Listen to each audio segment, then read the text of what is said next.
Hello and welcome to another commentary edition of the Ganja Geezer.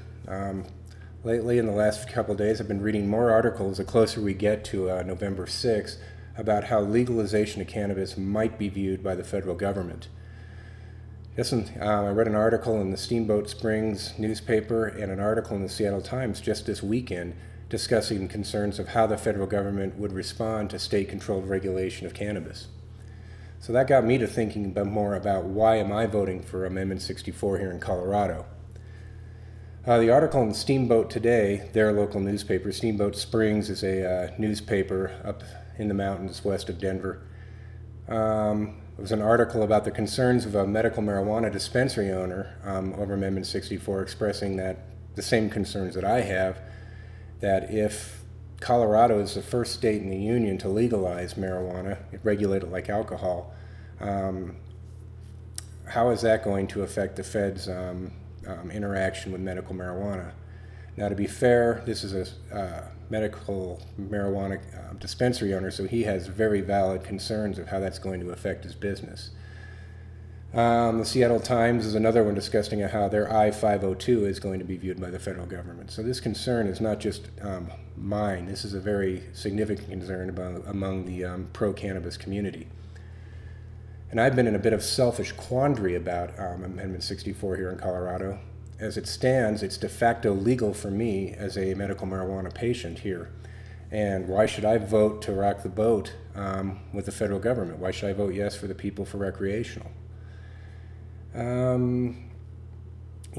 As I said, I can get any flavor, type, or taste of cannabis that I want just by walking over to a dispensary. Why should I care?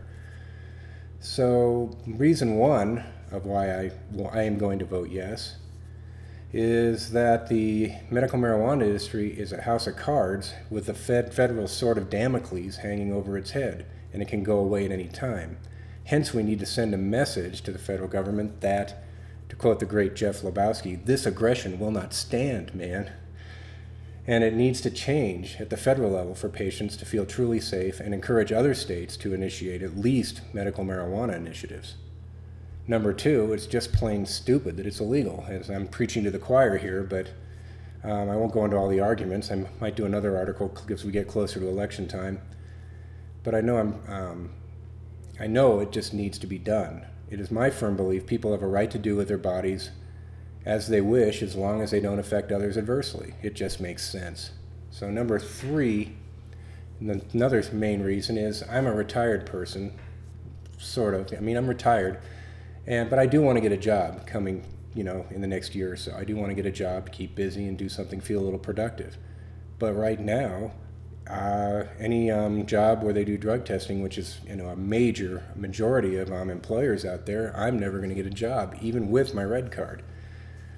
So it's not a huge problem for me, but imagine people that have to work for a living. They're always in fear. What if they get tested at work? What if they lose their job and they have to find another one? What if they want to find another job and they can't because they know they'll test positive for cannabis? You have very few options open to you if you're a medical marijuana patient in Colorado.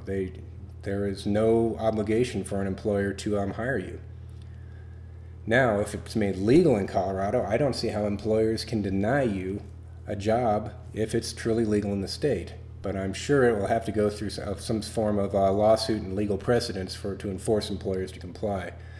And I'm sure some of the employers will probably bring in, oh, well, it's illegal at the federal level, that's why we won't hire you.